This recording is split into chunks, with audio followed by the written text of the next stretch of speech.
देखें न्यायाधीश, हिंदी में न्यायों, तीसरा अध्याय पहली और दूसरी आयत। न्यायाधीश न्यायों, तीसरा अध्याय पहली और दूसरी आयत।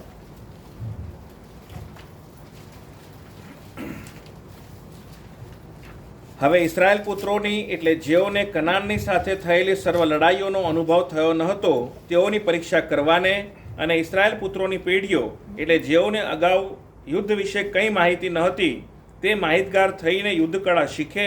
કેવળ એ સારું યહોવાએ જે દેશ જાતિઓને રહેવા દીધી તે આ છે. ओके, दूसरा भाग पढ़े भजन संहिता 144 और 1, गीत शास्त्र 144 અને 1।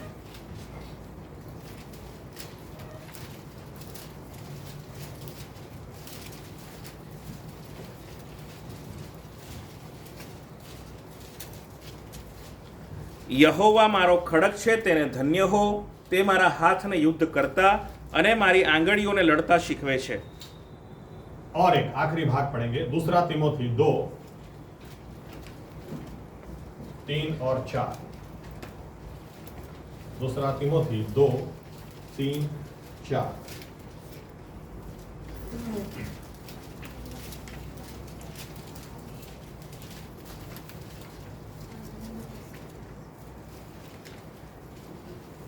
માટે ખ્રિસ્ત ઈશુના સારા સૈનિક તરીકે તું મારી સાથે દુઃખ સહન કર. યુદ્ધમાં જનાર કોઈ સૈનિક સાંસારિક કામકાજમાં ગૂંથાતો નથી કે જેથી તે પોતાના ઉપરી અમલદારને સંતોષ પમાડે. आइए दुआ करें। हमारे जीवित परमेश्वर प्रभु यीशु मसीहा, हम धन्यवाद देते हैं आपको कि आज का दिन आपने हमें दिया, ये मौका दिया। प्रभु यीशु मसीहा धन्यवाद, धन्यवाद, बहुत बहुत धन्यवाद। आपके पास आज हमारे लिए वचन है और आपका वचन सत्य है और आपने कहा तुम सत्य को जानोगे और सत्य तुम्हें मुक्त करेगा। हम प्रार्थना करते हैं पवित्र आत्मा को आप इसीलिए हम पर उंडेल दें ताकि इस वचन की सच्चाई में वो हमें लेकर जाए, ताकि प्रभु यीशु हमारे जीवनों में से जहां भी झूठ है वो खत्म हो, जहां भी अंधेरा है वहां उजियाला हो, हम मुक्त हो, स्वतंत्र हो और प्रभु यीशु मसीहा हम बदलते चले जाएं और आपके जैसे होते चले जाएं और हमारे जीवनों के द्वारा आपको मान और महिमा देने वाले हो जाएं। आप बोलें और सारी महिमा आप ही लें। किसी इंसान की आवाज हम सुनने के लिए नहीं आए, हम आपको सुनने के लिए आए हैं। आप बोलें और आपकी मर्जी आप पूरी करें हमारे जीवनों में, हमारे बीच में, और हम भी बहुत ध्यान से सुने और मनन करें और इन बातों को अपने जीवन में उतारें ताकि हम बदलते चले जाएं और आपके जैसे होकर आपके अच्छे गवाह बनते चले जाएं, ताकि दूसरे लोग भी हमारे जीवन से, हमारे विजय से, हमारी गवाहियों से आपको जाने पहचाने और सारा आदर, सारा मान, सारी महिमा आप ही को मिले। ये प्रार्थना प्रभु यीशु मसीह के नाम से हम करते हैं, आमीन। धन्यवाद प्रभु यीशु। बैठ सकते हैं अपनी जगह।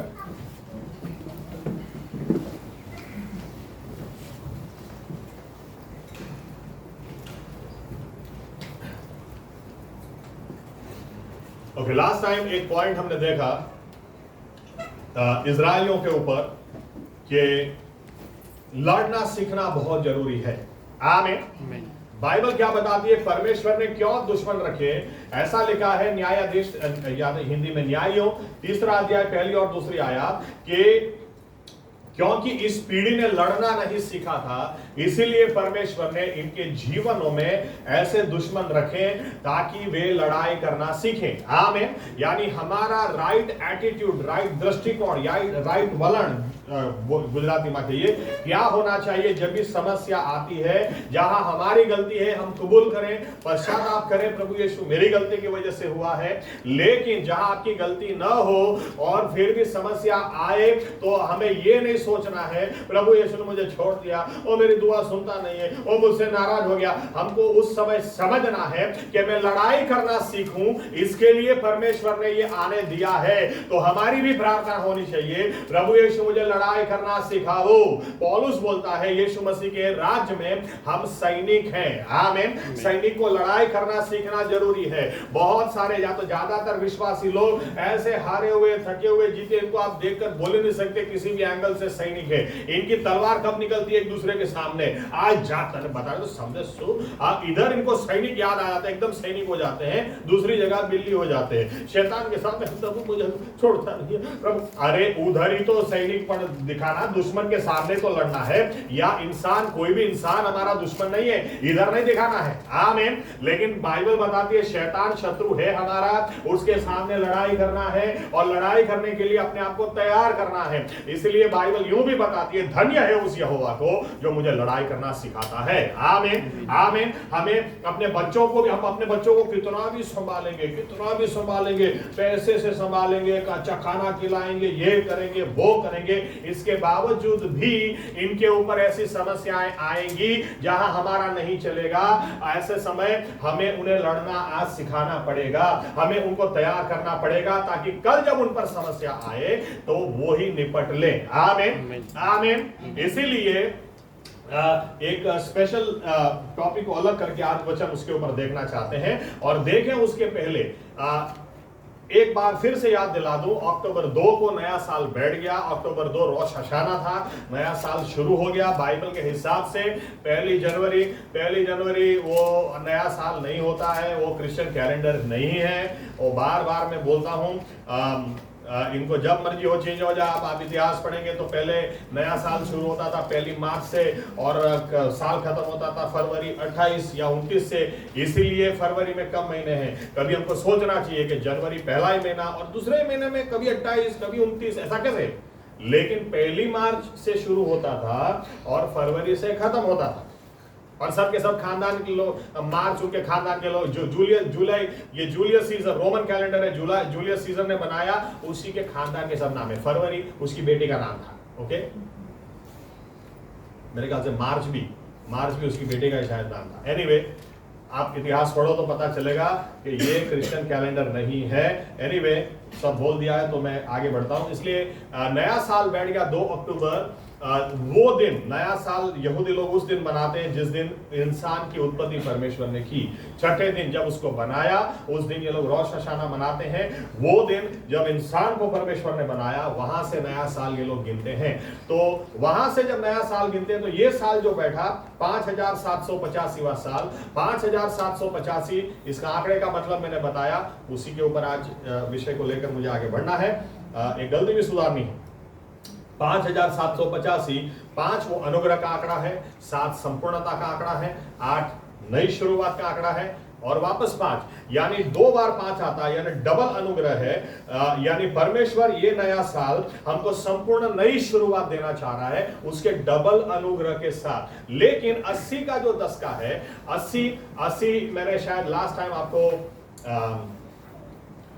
दालेत या ऐसा कुछ बोला था, कुछ अलग शब्द बोल दिया था, मुझे बाद में ध्यान में आया। 80 का जो आंकड़ा है उसके लिए हिब्रू अक्षर है पेह, और पेह का जो पिक्चर है वो है मुंह। यानी जो अपने मुंह को संभालेगा, अपने मुंह को, अपने शब्दों को संभालेगा, उसको परमेश्वर इस साल संपूर्ण नई शुरुआत डबल अनुग्रह के साथ में देगा। आमीन। तो हमें अपने मुंह को संभालना जरूरी है। चलो इस तरह से कह दूं कि अगर लड़ाई की जब बात आती है, सैनिक होने की बात आती है, तो हमारा लड़ाई का हथियार कौन सा है, विश्वासी को समझ में आना चाहिए। हमारा लड़ाई का हथियार हमारा मुंह है। आमीन। हमको किधर से तलवार ढूंढ के नहीं लानी है, हमको किधर से बंदूक नहीं ले आनी है। आमीन। सबसे खतरनाक जो हथियार है वो मुंह है। ऐसा बोलते हैं, मुझे कुछ दिन पहले एक व्यक्ति से बात हो रही थी तो बोला, मुझे क्या बोला पता है, पास्टर साहब मेरा कहने का मतलब इतना है, आप मेरी गलती, आप मेरे को चाटा मार दो, मेरे को 2 चाटा मार देंगे ना चलेगा, लेकिन जो बोल देते ना, वो चाटे का घाव चला जाता है लेकिन शब्दों का घाव नहीं जाता है। मैंने कहा सही बात, बहुत सही बात, क्योंकि ये सबसे खतरनाक है। ये इतना जबरदस्त हथियार है, मरता आदमी भी जी जाए और जीने वाला आदमी को भी मरने की इच्छा हो जाए। बाइबल बताती है नीति वचन 18:21 के अंदर, तुम्हारी जबान में जीवन है, तुम्हारी जबान में मृत्यु है। और क्या लिखा है, जो जैसा इस्तेमाल करेगा वैसा फल वो खुद ही पाएगा। आमीन आमीन आमीन। आपको पता चला, आज मैं बोलता हूँ रुचि गांडी छे, रुचि गांडी छे, रुचि गांडी छे, रुचि गांडी छे, गांडी छे, गांडी छे, गांडी। कल आपको पता चला साइबर कांडा થઈ ગયા કેવી રીતે છટકી ગયું કેમ क्योंकि बाइबल क्या बताती जो जैसा इस्तेमाल करेगा फल खुद ही खाएगा आमीन आमीन आमीन। इसलिए मुंह से क्या निकलता है ये हमको हम जब प्रार्थना करते हैं प्रभु यीशु गोलियत आया मेरे सामने क्या परिस्थिति आई मेरे सामने आप मुझे लड़ना सिखाओ यानी क्या मुंह का सही इस्तेमाल करना सिखाओ आमीन आमीन। यहाँ तो लोगों को पता ही नहीं चलता है कई बार क्या बुरा लग गया खुद ही ऐसा बोल देने का कि वो 4 दिन तक खाएगा नहीं फिर खुद ही पूछने का શું થયું તમને अली जो खबर नहीं पड़ती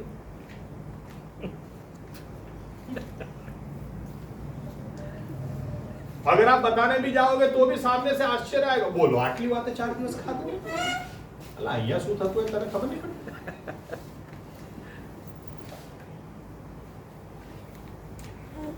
मुंह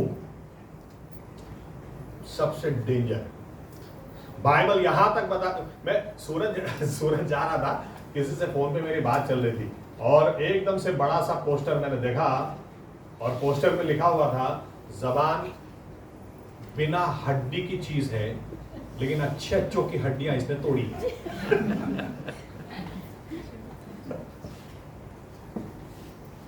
यहां तक बाइबल बताती है याकूब के 3 अध्याय के अंदर लिखा है एक बड़ा से जहाज को जैसे एक छोटा सा सुकान एक रडर उसको दिशा देता है लिखा है वैसे ही उसी तरह से हमारी जबान यानी जबान ये जो जहाज रूपी जीवन है ये कौन सी दिशा में जाएगा आप जबान का कैसे इस्तेमाल करते हैं इसके ऊपर वो तय करेगा आप बोलोगे सबका हो गया मेरा तो नहीं होगा तो परमेश्वर बोलेगा आमीन नहीं होगा तूने बोला है फल तुझे भुगतना है आप देखो हर चीज के 2 अलग अलग दृष्टिकोण होते हैं बाइबल बताती है कि कुछ लोगों ने राक्षसी आदमी को देखा यहोशुआ कालेब ने भी उन्हीं लोगों को देखा ये लोग कहने लगे हम कनान में नहीं जा सकते परमेश्वर ने कहा आमीन नहीं जा सकते ये लोगों ने कहा जो परमेश्वर यहां तक लेकर आया वो आगे भी ले जाएगा तो परमेश्वर ने कहा आमीन तुम जाओगे तुम्हारे मुंह से क्या निकलता है वही फल तुमको भुगतना है आमीन ये हमारी लड़ाई का हथियार है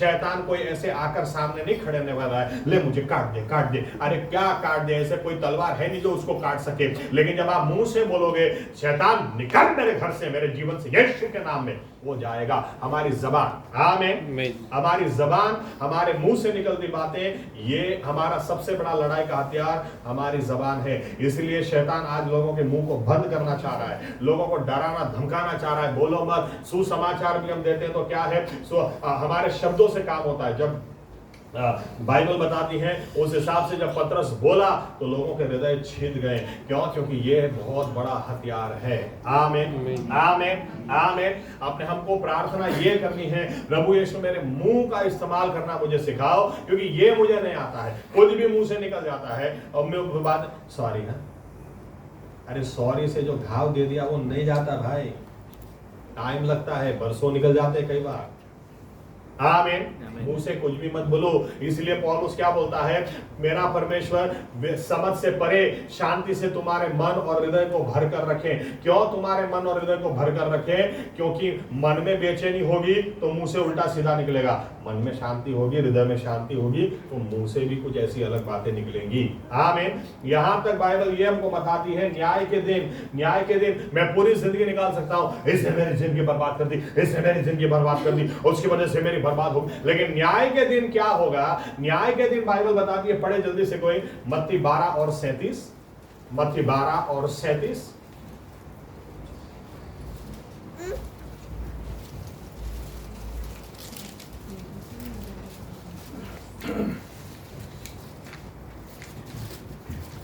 કેમ કે તારી વાતોથી તું ન્યાયી ઠરાવાશે અને તારી વાતોથી તું अन्यायी પણ ઠરાવાશે ओके न्याय के दिन क्या होगा मैं पूरी जिंदगी निकाल सकता हूं इसकी वजह से हुआ ना उसकी वजह से हुआ लेकिन न्याय के दिन जब परमेश्वर के आगे मैं खड़ा रहूंगा तो कौन सी बातें मुझे न्यायी और कौन सी बातें मुझे धर्मी और कौन सी बातें मुझे अधर्मी ठहराएगी मेरी बातें मेरे शब्द आमीन आमीन इसीलिए हमारे मुंह से क्या निकलता है हमको बहुत बहुत ध्यान रखना है आमीन मैं गाली बोलता ही नहीं हूं मैं नहीं गाली नहीं बोलता हूं लेकिन रवि ने आज मुझे इतना परेशान किया 4 गाली मैंने सुनाई दी बाइबल बताती है कोई तुम्हारा बुरा करे फिर भी तुम उसको आशीष दो, नहीं तो फल तुम्हें भुगतना पड़ेगा। आमीन, आमीन, आमीन। कोई तुम्हारा बुरा कर जाए उसके लिए प्रार्थना करो, जैसे के साथ वैसा मत करो। आमीन। क्योंकि मुंह से जो निकलता है, यीशु मसीह ने बोला नालायक व्यक्ति होगा, फिर भी जब तुम वहां पे जाते हो तो कहो शालोम, परमेश्वर तुम्हें आशीष दे। ठीक नहीं होगा तो आशीष वापस आएगी, लेकिन तुम मुंह से गाली नहीं देना, तुम श्राप नहीं देना। आमीन। काश विश्वासी लोग समझने पाए हमारे मुंह में कितनी कितनी ताकत है। आप ये सोचो, आप घर के अंदर हो, हजार समस्या है, देखने वाला कोई नहीं, जानने वाला कोई नहीं, समझने वाला कोई नहीं, आप खाली इतना बोल दो प्रभु यीशु, वो उतर आएगा। इतनी ताकत आपकी जबान में, बोलता तू मुझे पुकार, मैं उतर आऊंगा। आमीन, आमीन। दूसरा कोई आए ना आए, परमेश्वर उतर आएगा। जब हम स्तुति करते हैं यानी जबान का सही इस्तेमाल करते वो उतर आता है। जब हम धन्यवाद देते हैं जबान का सही इस्तेमाल करते वो उतर आता है। आमीन, आमीन। अपनी जबान को सामान्य मत समझना। बाइबल कहती है हमारे लिए सबसे बड़ा हथियार यही है। और क्यों हमारी जबान काम करती है? जबान इसलिए काम करती है क्योंकि परमेश्वर ने उसकी प्रतिमा में हमको बनाया है। आमीन, आमीन, आमीन। हम सामान्य लोग नहीं हैं। आपकी कोई भी समस्या हो, आपकी कोई भी जरूरियातें हो, आपके कोई भी हालात हो, उनको प्रार्थना क्या करनी है? प्रभु यीशु, इसमें मुझे लड़ाई करना सिखाओ। लड़ाई करना सिखाओ यानी कि मुझे सही शब्द इस्तेमाल करना सिखाओ, मुझे बोलना सिखाओ। आमीन, मुझे बोलना सिखाओ, क्योंकि जब आप मुझे बोलना सिखाओगे तो मेरे मुंह से जब जीवन निकलेगा तो जीवन ही मैं पाऊंगा। आमीन। बाइबल के नियम कई सारे लोग जानते भी नहीं है, लेकिन फिर भी फल खाते हैं। नीति वचन 18 और 20 में लिखा है कि अपने मुंह की जबान से, इसकी वजह से तुम पेट भर कर खाओगे। आप देखो दुकान में जाओ, लेडीज को तो बहुत अच्छा अनुभव है, जाने से पहले हस्बैंड बोल के जाएगा एक ड्रेस, एक कज ड्रेस, परमिशन थी, एक कज dress, yes sure why not. अंदर जाके वो आदमी बोलेगा एक ड्रेस लिया, फिर वो आदमी बोलेगा मैडम मैं क्या बोलता हूँ, नई पैटर्न आई है, एक नई पैटर्न, आप देखो तो, मैं नहीं बोलता, आप देखो तो सही, अच्छी पैटर्न है यार, मस्त लग रहा है, लेकिन चलो लेकिन मैडम इसके साथ मैचिंग लेगिंग तो ले लो, प्लाजो की भी फैशन मस्त है, वो आप देखो तो सही, देखो तो हाँ वो बात तो सही है, अभी टॉप लेके क्या करने का, बाहर निकले तो पता चला एक ड्रेस की बजाय 5 ड्रेस लेके निकले। क्यों? वो आदमी की जबान। आमीन, आमीन। जबान में ताकत है। बाइबल बोलती है जबान का सही इस्तेमाल करोगे तो पेट भर के खाओगे। और शैतान ने हमको यहीं पर फंसा के रखा है, हमारे मुंह से कुछ भी निकलेगा, कुछ भी निकलेगा, कुछ भी निकलेगा तो जिंदगी पूरी गड़बड़ी हो जाएगी, और फिर हम पूरी जिंदगी बोलते हैं इसकी वजह से, उसकी वजह, इसकी वजह, उसकी वजह, इसकी वजह। अरे तुम्हारे मुंह से क्या निकल रहा है उसका फल तुम भुगतोगे। आमीन, आमीन। तो हम समझ जाए हम सैनिक हैं, परमेश्वर के राज्य में हम सैनिक हैं, लेकिन हमारे मुंह से क्या निकलता है ये हमको प्रार्थना करने की जरूरत है। प्रभु यीशु मुझे अच्छा सैनिक बनना है, मुझे आप सिखाओ, मुझे आप सिखाओ कि मुझे लड़ाई के लिए क्या शब्द इस्तेमाल करने। हमारे यहाँ तो स्टीफन को आप देखो, चारों ओर से उसको पत्थर पड़ रहे थे, इसके बावजूद क्या बोलता है? ऊपर देख के बोलता है प्रभु इनको क्षमा करना ये नहीं जानते हैं। अगर हमको उधर बाजू में खड़ा रखा होता ना, डूबा शू खबर नहीं पड़ती, आटला दुष्ट ने नालायक तो खबर नहीं पड़ती, श्रापाल श्रापाल श्रापाल। आज जो पेलो साउल हो, जो देखो साउल खड़ा, उधर देखो साउल, देखो साउल खड़ा, कपड़े वही सबको उकसा रहा है, तू बोलता है खबर नहीं पड़ती। लेकिन बाइबल बताती है स्टीफन प्रभु यीशु की ओर देख के इनको क्षमा करना, ज्यादा देर नहीं लगी। बाइबल बताती है दूसरे अध्याय में 8 और 9 में परमेश्वर ने साउल को दर्शन दिया, और यीशु मसीह उसको दर्शन देकर उसको इतिहास का सबसे बड़ा सेवक बना दिया। आमीन। क्यों? क्योंकि ऐसे व्यक्ति को भी क्षमा करने के लिए कोई तैयार था, ऐसे व्यक्ति को भी परमेश्वर के आगे रखने के लिए कोई तैयार था, सही तरीके से। आमीन। आमेन। हमारा हथियार हमारी जबान। अब हम जब प्रार्थना करते हैं, किसी के बीमार के लिए प्रार्थना की ठीक हो गया, प्रार्थना की ठीक हो गया, इसका क्या मतलब है? सही शब्द इस्तेमाल किए। आमीन आमीन। दुष्ट आत्मा आप निकालने जाओ, दुष्ट आत्मा के सामने जाके खड़े रहो, बोलो ऐसे जाएगा क्या? बोलना पड़ेगा। निकल यीशु मसीह के नाम से। हमारे शब्द, परमेश्वर के शब्द मुंह से निकलते हैं, बिना फल लिए नहीं आते। हमारे मुंह से जो शब्द निकलते हैं वो भी बिना फल लिए नहीं आते, क्योंकि उसकी प्रतिमा में उसने बनाए हैं। आमीन आमीन आमीन। दूसरे मुद्दे पर आता। ओके, देखते हैं, आयत भी देख लेते हैं। प्रकाशित वाक्य प्रकटीकरण 12 और 11, 12 उसका 11।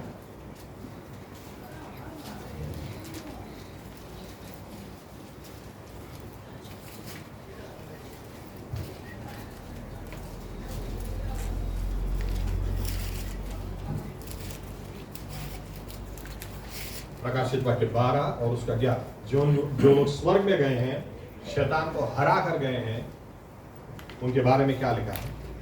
તેઓએ હલવાનના રક્તથી તથા પોતાની સાક્ષીના વચનથી તેને જીત્યો છે અને છેક મરતા સુધી તેઓએ પોતાના જીવને વહાલો ગણ્યો નહીં। देखो क्या लिखा है, जो लोग स्वर्ग में जा चुके हैं, स्वर्ग में चले गए हैं, उनकी क्या खासियत थी?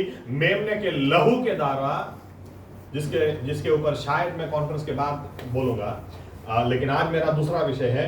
मेमने के लहू के द्वारा और अपनी गवाही के शब्दों के द्वारा उसको हराया है। आमीन आमीन। यानी शब्द बोल के उसको हराया है। हमारी लड़ाई का हथियार हमारे मुंह से क्या निकलता है वो है। आमीन आमीन।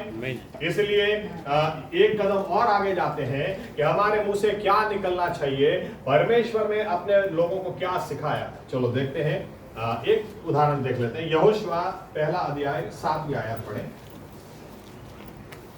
7 और 8।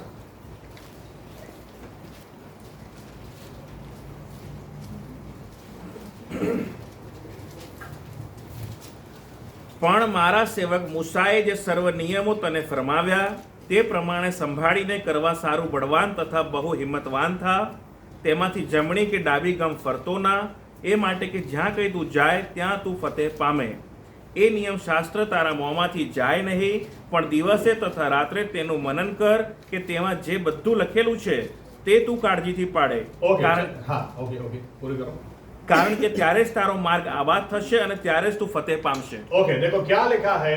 परमेश्वर ने, अब मूसा नहीं रहा। अब मूसा लाल समंदर के आगे खड़े होके भी 2 हिस्से होंगे, या रास्ता परमेश्वर निकालेगा, वो जवाब परमेश्वर से ला सकता था।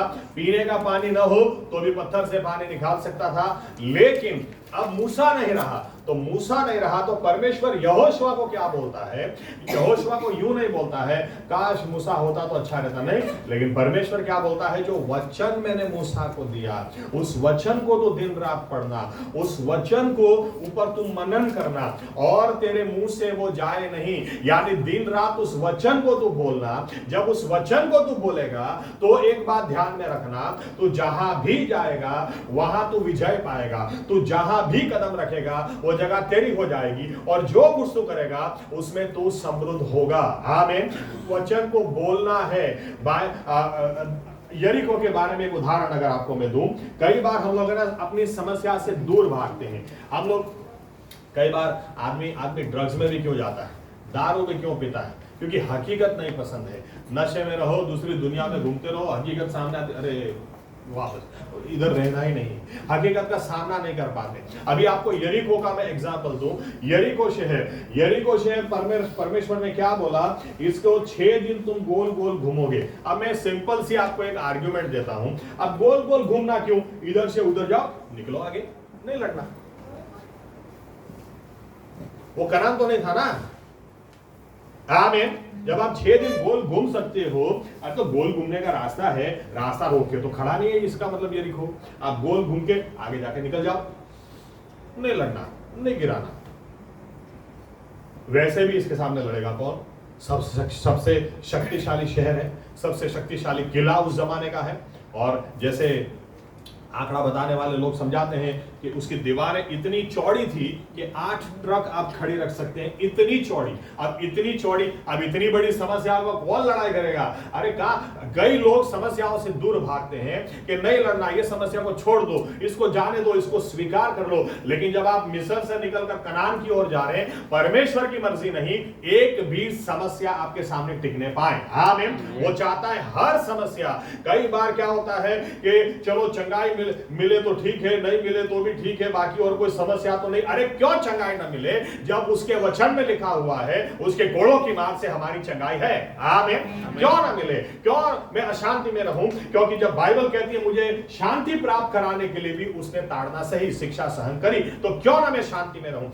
कई बार हम लोग समस्याओं से दूर भागते हैं, बाईपास करते हैं, लेकिन परमेश्वर ने यहोशुआ से कहा, यहोशुआ यरीको मैं तुझे दूंगा, 6 दिन तक तुम गोल घूमोगे, 7वें दिन क्या बोला था? 7वें दिन तुम चिल्लाओगे, नरसिंगे को बजाओगे और विजय की घोषणा करोगे। वो करने के लिए भी जबान चाहिए। आमीन, आमीन, आमीन। मेरा ऐसा विश्वास है, गलत भी हो सकता है, लेकिन मेरा ऐसा मानना है कि पूरी दुनिया में अगर उस समय सबसे पहले किसी को हार्ट अटैक आया होगा तो यरीको में ही आया होगा, क्योंकि आप यरीको में घूम रहे हैं। अरे कितना क्या 6 दिन से गोल गोल घूम रहे हैं, एक दीवार को कोई गिरा सकता है क्या? आराम से बात कर रहे होंगे, हंसी मजाक उड़ा रहे होंगे, और एकदम से ये दीवार ढेर हो जाए तो क्या होगा? क्या? क्योंकि लिखा भी नहीं इजराइल को लड़ाई करनी पड़ी, ये सब ऐसे ही ढेर हो गए। मुझे लगता है हार्ट अटैक में सब गए। लेकिन कैसे ऐसा हो सकता है? परमेश्वर ने यहोशुआ को क्या कहा था? तेरे मुंह से ये वचन न जाए। आमीन। यानी हमें तलवार, हमारा मुंह तलवार है, तलवार बहुत जबरदस्त। ओके, एक वचन को देखते हैं, एफएससी 6 और 17। एफएससी 6 और 17।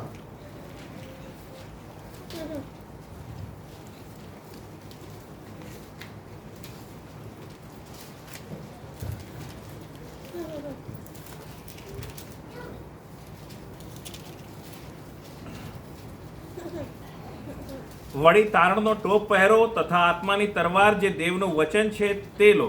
ओके, 11वीं आयत से अगर हम आगे पढ़ेंगे तो लिखा है कि शैतान के सामने खड़े रहने के लिए सर्व हथियारों से, जो लिखा है सभी हथियार से अपने आप को तैयार करो, और हथियार सबके सब डिफेंस वाले। तारण और टोप पहनो, उधार का टोप आप, हेलमेट पहनो, सत्य का कवर फटा पहनो, ब्रेस्टप्लेट, ढाल, ये सभी लोग रक्षण के लिए है। हमला करने के लिए एक ही हथियार दिया है, और क्या लिखा है? आत्मा की तलवार, वो परमेश्वर का वचन है। आमीन। वो परमेश्वर का वचन है। यानी परमेश्वर का वचन हमारे मुंह से जब निकलता है, अगर हमारा हथियार, हमारी लड़ाई का हथियार हमारा मुंह है, तो मुंह से कुछ भी नहीं निकलना चाहिए, क्योंकि परमेश्वर ने लड़ाई के लिए हमको आत्मिक तलवार दी, वो परमेश्वर का वचन है। आमीन। यानी ये वचन मुंह से निकलना चाहिए। कुछ भी निकलेगा तो जीवन कुछ भी हो जाएगा, लेकिन वचन निकलना चाहिए। इसीलिए यहोशुआ को परमेश्वर ने क्या कहा? जब तू इस वचन को पढ़ेगा और जब इस वचन पर तू मनन करेगा, और जब ये वचन तेरे मुंह से बाहर निकलेगा, तो ध्यान में रखना, तू फतेह पाएगा, कोई भी तेरे सामने टीक नहीं पाएगा। आमीन। हमारे इसीलिए हमको, हमारा बाइबल रीडिंग है ना, हम लोग बराबर नहीं करते। क्या करते? अरे ऐसे बाइबल रीडिंग नहीं होता है। बाइबल रीडिंग आपका कब कंप्लीट होगा? आप बाइबल उठाओ, उसको आप पढ़ते हैं, ओके, पढ़ने से पहले आप प्रार्थना करते हैं, प्रभु यीशु मेरे साथ बात करना, आप मुझे, मेरे साथ व्यवहार करना, और इन वचनों के द्वारा मुझे आप सिखाना। और जब परमेश्वर बात करता है, फिर उसके ऊपर थोड़ा देर आप मनन करते हैं, और जब मनन करते हैं और फिर आप कबूलात करते हैं। उदाहरण दूं अगर आपको, यहोवा मेरा चरवाहा है, मुझे किसी चीज की घटी नहीं होगी। यहोवा मेरा चरवाहा है, मुझे किसी चीज की, यहोवा मेरा चरवाहा,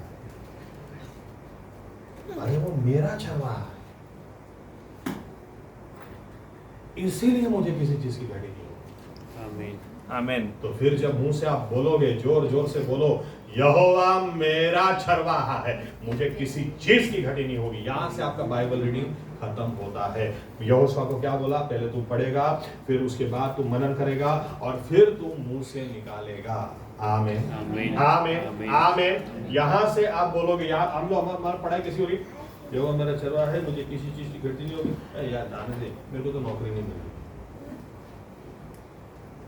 ये हमारा मनन है, मुंह से पढ़ते कुछ और है, मुंह से निकलता कुछ और है। यहोवा मेरा चरवाहा है, मुझे किसी चीज की घटी नहीं होगी। क्या घटी नहीं होगी? 10 साल हो गए शादी को, बच्चा हो गया है, लेकिन आप पढ़ कुछ रहे हैं, मनन कुछ कर रहे हैं। कई लोग तो मनन भी कैसे करते हैं, अपने दुश्मन को माफ करो। देखा, वो मुझे माफ ही नहीं कर रहा है। अरे तुम अपने लिए पढ़ो भाई, किसके लिए पढ़ रहे हो? इनको वचन में दूसरा कोई दिखाई देता, आईने में अपने आप को देखो, आम है। इसको पढ़ो, इसके ऊपर मनन करो, और जब मुंह से निकालो, वचन को मुंह से निकालोगे तो फल मिलेगा, मिलेगा और मिलेगा। दाऊद खुद कहता है, मैं मरूंगा नहीं लेकिन मैं जीऊंगा और मेरे जीवन से यहोवा की महिमा प्रकट करूंगा।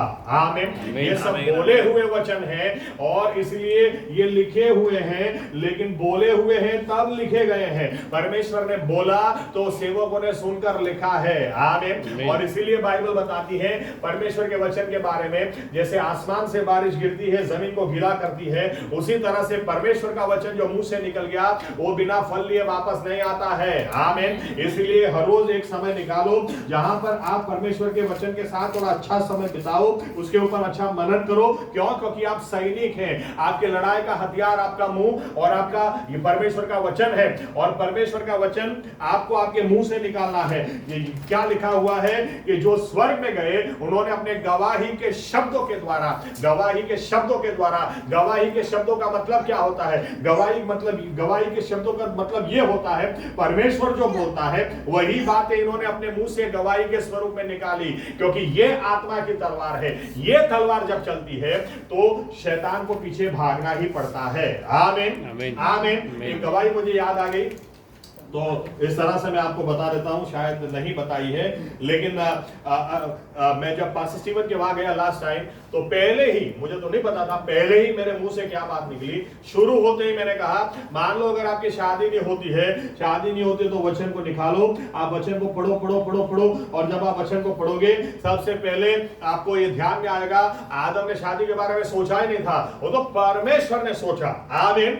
आमीन। और आप पढ़ते पढ़ते पढ़ते भजन संहिता में जाओगे, वहां पे लिखा है एक सिंगल पर्सन को वो परिवार वाला बनाता है। तो आपके मुंह से शादी नहीं होती, वो नहीं करना, वो नहीं बोलना है। आपको मुंह से क्या बोलना है? मेरा परमेश्वर वो शादी को शुरू करने वाला वो है, शादी के बारे में सोचने वाला वो है, उसने मुझे उद्धार दिया और तो क्या नहीं देगा। आज मैं सिंगल हूं, वो मुझे परिवार वाला बनाएगा। जब आपके मुंह से ये बात निकलती है तो कहीं ना कहीं से कुछ ना कुछ सेटिंग होने लगता है, कहीं से कुछ चीजें जुड़ने लगती हैं। कहीं ना कहीं से कोई आके बोलेगा अचानक से, एक लड़का है आपकी लड़की को पसंद करता है, आप क्या बोलते हैं उसके बारे में? हम लोग तो उसके लिए कब से प्रार्थना कर रहे थे, चलो करा दो। लेकिन आपके मुंह से क्या निकलता है? वचन को निकालो। आमीन। वचन को निकालो। अगर बच्चा नहीं हो रहा, आप पढ़ो व्यवस्था विवरण, पुनर्नियम 7वां अध्याय 15वां अध्याय। बाइबल कहती है, परमेश्वर यूं बोलता है, तो जानवर भी पालेगा ना घर में, जानवर भी बांझ नहीं छोड़ूंगा मैं, ऐसी आशीष दूंगा। आप पढ़ो और उसको कबूल करो। अगर जानवर के ऊपर भी परमेश्वर इतनी आशीष देने की बात करता है तो मुझे तो बच्चा जरूर होगा, वो मेरा भांजपन जरूर दूर करेगा। एक दिन मुझे भी कोई पापा कहकर, मुझे भी कोई मां कहकर जरूर बुलाएगा। आपके मुंह से जब ये निकलेगा परमेश्वर का वचन, तो कितने बंधन क्यों ना हो जाएंगे, टूट जाएंगे।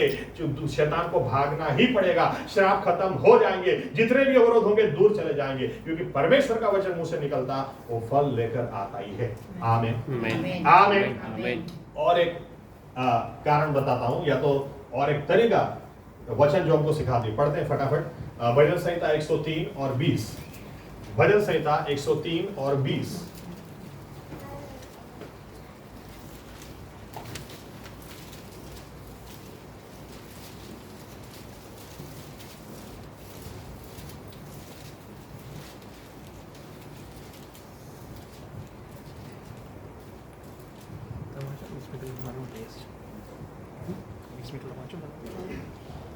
હે બળમાં પરાક્રમી યહોવાનું વચન પાળનારા તથા તેના વચન સાંભળનારા તેના દૂતો, हाँ, તમે યહોવાની સ્તુત્ય માનો. ओके। इन शॉर्ट क्या लिखा है दूतों के बारे में? दूतों कौन है? दूत लोग कौन है या क्या करते हैं? लिखा है यहोवा के वचन को पालने वाले हैं। आमीन। इस तरह से कह दूं आपको, जब हम वचन को बोलते हैं, हमारे मुंह से वचन जब निकलता है, याद रखें हम परमेश्वर की प्रतिमा में बने लोग हैं, जब मुंह से वचन निकलता है तो दूत काम पे लग जाते हैं, और जब वचन के अलावा दूसरी बातें निकलती है तो भूत काम पे लग जाते हैं। अभी हमारे ऊपर है दूतों को काम पे लगाना या भूतों को लगाना। हमारे जबान में इतनी ताकत है। आमीन आमीन आमीन आमीन। आप किसी को बोलोगे बड़दियो, आखिरी नालायक हरामी, मारा घर में क्या पैदा किया तू, तो भूत काम पे लग जाएंगे। लेकिन अगर तुम बोलोगे भय के साथ, आश्चर्य के साथ परमेश्वर ने रचना की, आमीन। बेटा तुम्हारे जैसा कोई नहीं, तुमसे पहले ना हुआ ना बाद में होने वाला, अपने जीवन को थोड़ा सुधार करो, दूध काम पे लग जाए। आमीन आमीन आमीन आमीन। क्या मुंह से निकाला? दूध को काम पे लगाना है, भूत को काम पे लगाना है। लोग भूत को काम पे लगाते हैं और सोचते दूतों जैसा परिणाम मिलेगा। अरे कहां से मिलेगा? भूत को काम पे लगाओगे, डोबो डोबो डोबो डोबो डोबो, पिलांचो डोबो, पिलिंचो डोबो, पिलिंचो डोबो, और फिर बाद में पास्टर साहब के सामने, पास्टर साहब मेरा बेटा डोबा है। और पास्टर साहब काश बोलने पाए, कई बार हम बोल नहीं पाते। हम तो मन में तो कुछ आवाज आती है, मन में तो ऐसी आवाज आ जाए कि डोबो तमेज बनायो छे, तमारे जे प्रोडक्ट जोईती थी आज जोईती थी, तो डोबो डोबो डोबो डोबो डोबो।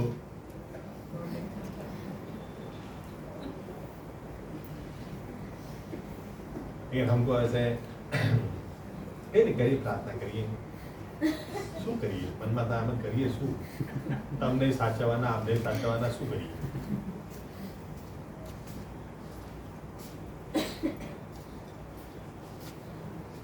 मुंह से आप वचन निकालो, दूध काम पे लग जाते हैं।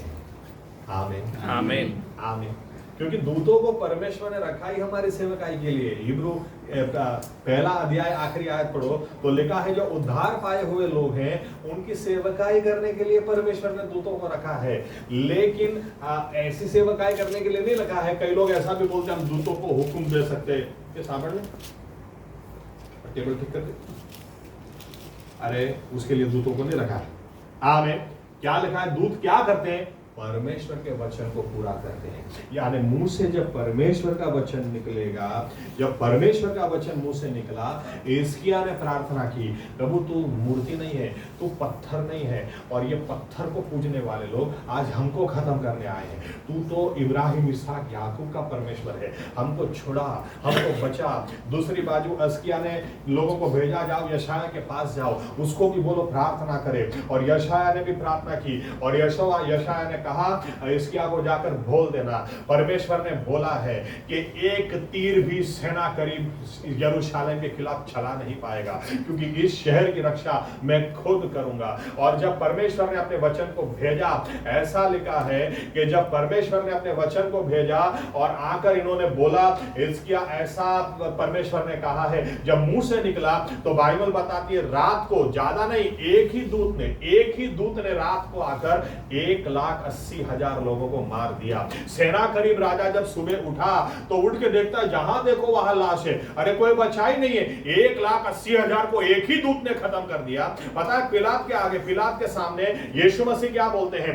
यीशु मसीह बोलते हैं अगर मैं चाहूं तो इसी वक्त 12 लीजन्स ऑफ एंजल, 12 लीजन, मुझे गुजराती शब्द याद नहीं है, हिंदी में क्या लिखा है, सेना होगी शायद, 12 सेना अभी मैं चाहूं तो मंगवा लूं। एक सेना के अंदर ऑलमोस्ट 7,000 लोग होते हैं। 7,000 रोमन सोल्जर्स के लिए इस्तेमाल, एक्चुअली देखें तो 6,820, लेकिन चलो 6,000 पकड़ते, 6,000 आप पकड़ो तो 12 6 72, 72,000 दूत, यीशु मसीह बोलते हैं 72,000 दूत अभी उतर आए। एक दूत अगर 1,80,000 को खत्म कर दे तो 72,000 दूत उतर आए तो क्या होगा? लेकिन जब परमेश्वर का वचन मुंह से निकलता है, दूत काम पे लग जाते हैं। आमीन आमीन।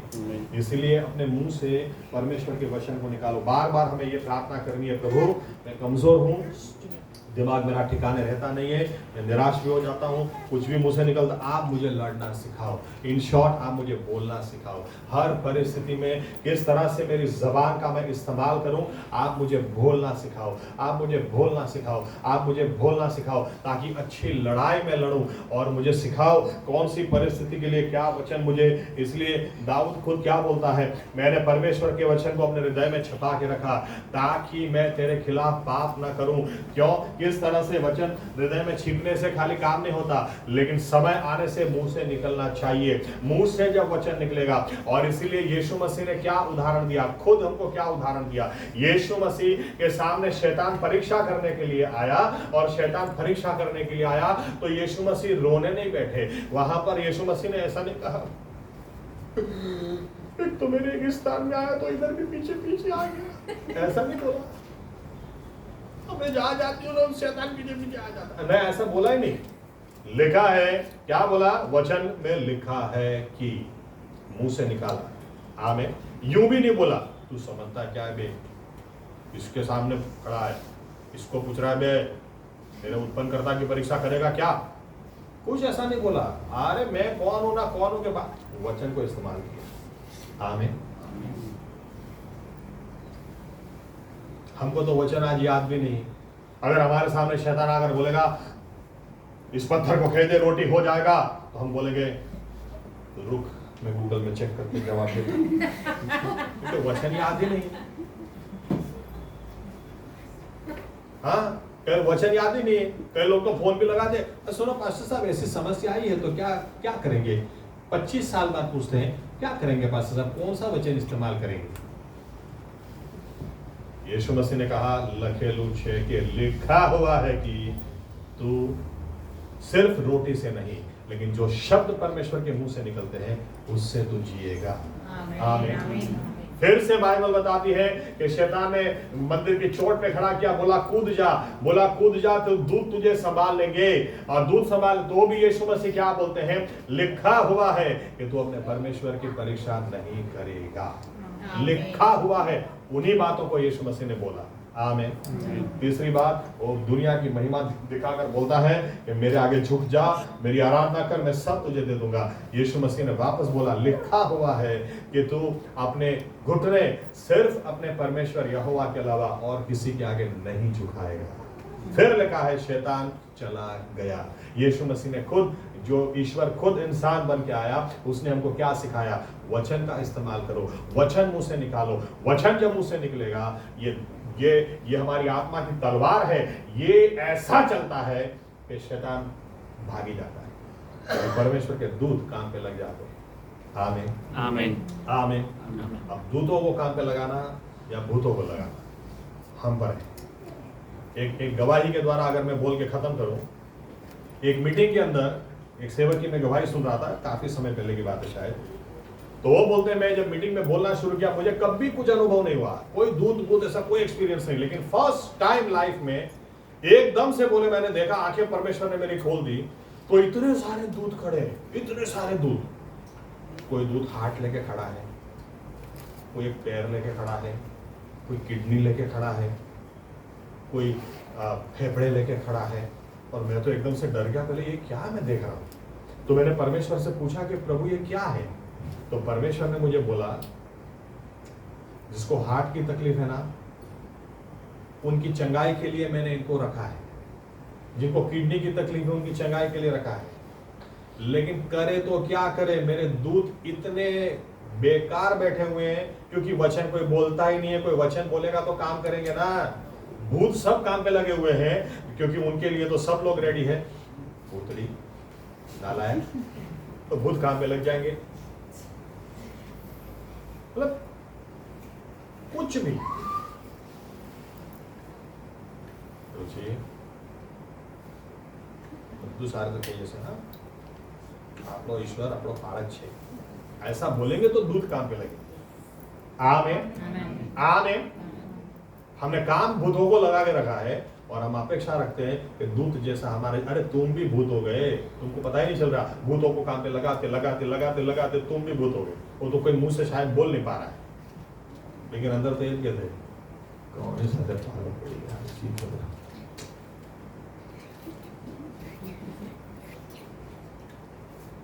आइए हम थोड़ा जवाबदार जीवन जिए इस तरह से कि प्रभु यीशु को कहें, प्रभु मुझे लड़ना सिखाओ, क्योंकि मैं लड़ाई में हूं। आप मानो या ना मानो, आप लड़ाई में हैं। आमीन आमीन। आप नहीं भी चाहोगे, देखो मैं तो किसी का बुरा नहीं चाहता, कई लोग मैं तो किसी का बुरा नहीं चाहता, लेकिन कोई तो है जो आपका बुरा चाहता है। आमीन। आपके हेल्थ के ऊपर हमला होता ही है।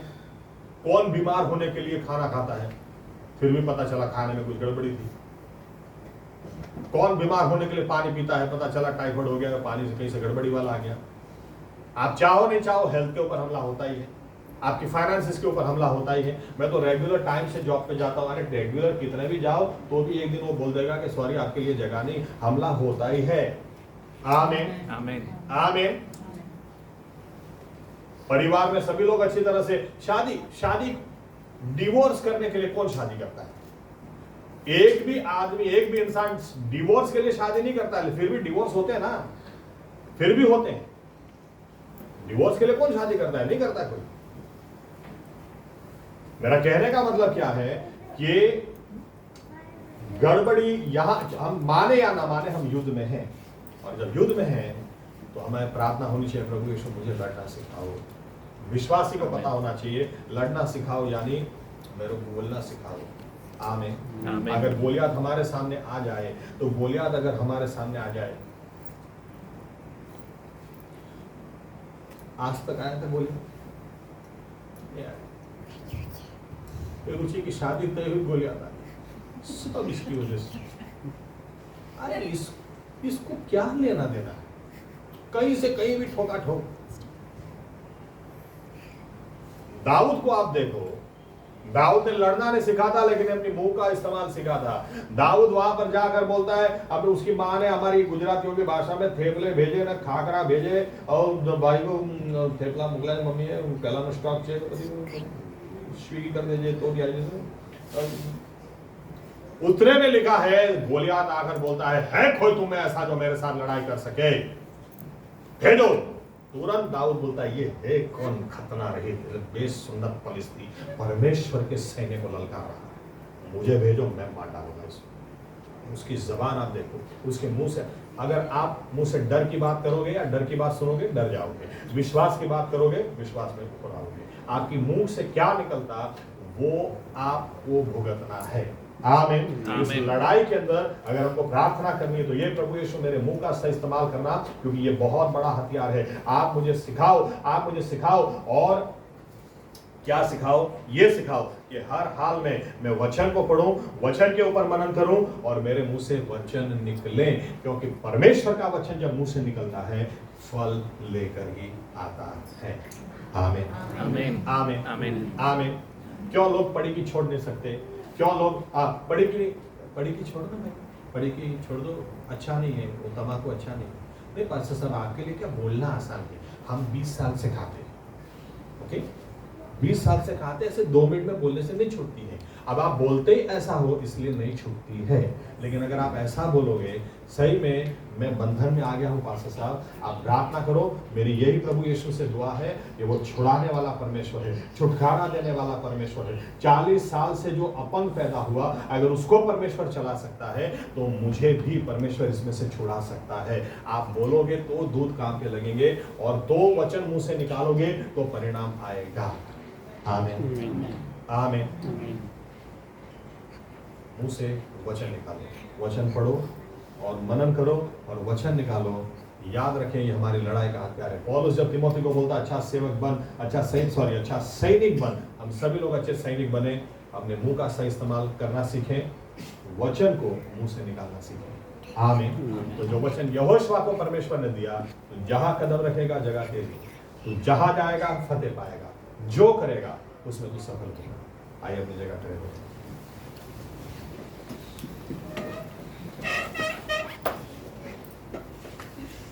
$5,785 ये नया साल, जो मुंह का सही इस्तेमाल करेंगे उनके लिए परमेश्वर का वचन है, डबल अनुग्रह से संपूर्ण नई शुरुआत परमेश्वर उनको देगा। हो सकता है आज तक हमने कई सारी आशीषें गवा दी, हमारे मुंह से सही इस्तेमाल नहीं किया, इसलिए मुंह से हम हमारे मुंह को सही इस्तेमाल करेंगे जरूर परमेश्वर बड़ा काम करेगा। आसमान को खोलकर आशीषों की बौछार करेगा, क्योंकि परमेश्वर का वचन वो कभी निष्फल नहीं जाता। परमेश्वर का वचन जो मुंह से निकलता है वो हमेशा फल लेकर ही आता है। प्रभु यीशु मसीहा, इस वचन के उजियाले में प्रभु यीशु हम आपसे प्रार्थना करते हैं कि हमें सही दृष्टिकोण जीवन के प्रति दीजिए, ताकि हमारे जीवनों में जब समस्याएं आए, प्रभु यीशु हमारा एटीट्यूड, हमारा दृष्टिकोण ये हो कि हम भी प्रभु यीशु ये समझने पाए, जहां हमारी गलती हो हम जरूर उसको कबूल कर लें, लेकिन जहां हमारी गलती नहीं हो वहां इस बात को हम समझ लें कि प्रभु यीशु मसीहा हमारे जीवन में ये समस्या आई है ताकि हम लड़ाई करना सीखें, और जब लड़ाई करना सीखेंगे तो हम भी दाऊद की तरह कहने पाएंगे, धन्य है उस परमेश्वर को जो हमें लड़ाई करना सिखाता है। हम लड़ाई में हैं, हमारा दुश्मन है, और लड़ाई के लिए प्रभु यीशु आपने आपके वचन रूपी तलवार हमें दी है, और आत्मा की तलवार हमने दी है जो आपका वचन है। लेकिन ये वचन, ये तलवार तब तक नहीं चलती जब इसको मुंह से बोला नहीं जाता, और जब मुंह से बोला जाता है तो ये बिना फल लिए वापस भी नहीं आती। हमें लड़ाई करना सिखाइए प्रभु यीशु। हमारे मुंह से क्या निकलता है हमको सिखाइए प्रभु यीशु, कि हमारे मुंह से हर समय आपका वचन निकले, और जब हर समय आपका वचन हमारे मुंह से निकलेगा हम बड़े परिणाम को देखेंगे, बड़ी बातों को देखेंगे, और प्रभु यीशुआ हमारे जीवनों में गोलियात पे गोलियात हम गिराते चले जाएंगे, या प्रश्न पर प्रश्न को हराते चले जाएंगे। क्योंकि पर्वत के आगे हमको प्रार्थना नहीं करनी है, पर्वत को हमें कहना है उखड़ जा और चला जा समंदर में, तो वो चला जाएगा। हमें अच्छी तरह से सही तरीके से लड़ना सिखाओ, जबान का इस्तेमाल करना सिखाओ, मुंह से वचन को निकालना सिखाओ, ताकि हमें बड़े परिणाम मिले, बड़ी गवाहियां खड़ी हो। और प्रभु यीशु मसीहा, शैतान का जहां स्थान है हमारे पैरों तले वहीं पर रहे, उसको कुचलते कुचलते हम आगे बढ़ते चले जाएं, और हमारे जीवन से आपको महिमा देते चले जाएं। जबान का सही इस्तेमाल हमने नहीं किया है, हमको क्षमा कर दें प्रभु यीशु। अगर सही इस्तेमाल नहीं करने की वजह से उन बातों को आज भी हम भुगत रहे हैं, तो प्रभु यीशुआ आप उनमें से हमें बाहर ले आए प्रभु यीशु, उनके असरों में से बाहर ले आए, ताकि आज के बाद जब हम वचन का इस्तेमाल करें हम वचन के सामर्थ को चखें, वचन की आशीषों को हम चखें, और हमारे जीवन दूसरों के लिए उदाहरण रूप हो जाए, गवाही रूप हो जाए। सारा आदर, सारी मान, सारी महिमा आपको देते हैं। ये प्रार्थना प्रभु यीशु मसीहा के नाम से करते हैं, आमीन। ओ आकाश माना અમારા બાપ, તમારું નામ પવિત્ર બનાવો, તમારું રાજ્ય આવો, જેમ આકાશમાં તેમ આ પૃથ્વી પર તમારી ઈચ્છા પૂરી થાવ। દિવસની અમારી રોટલી આજ તમે અમને આપો, અને જેમ અમે અમારા ઋણીઓને માફ કર્યા છે તેમ તમે અમારા ઋણો અમને માફ કરો। અમને પરીક્ષામાં ન લાવો, પણ રાજ્યમાં છૂટકો કરો, કેમ કે રાજ્ય તથા પરાક્રમ તથા મહિમા સર્વકાળ સુધી તમારા છે, આમેન। હવે આપણા તારનાર પ્રભુ યેશુઆ મસીહાની કૃપા, આપણા આત્માઓની કાળજી હમણાંથી સદા સર્વકાળ સુધી રાખશે, આમેન। આમેન। ધન્યવાદ પ્રભુ યેશુઆ, ધન્યવાદ।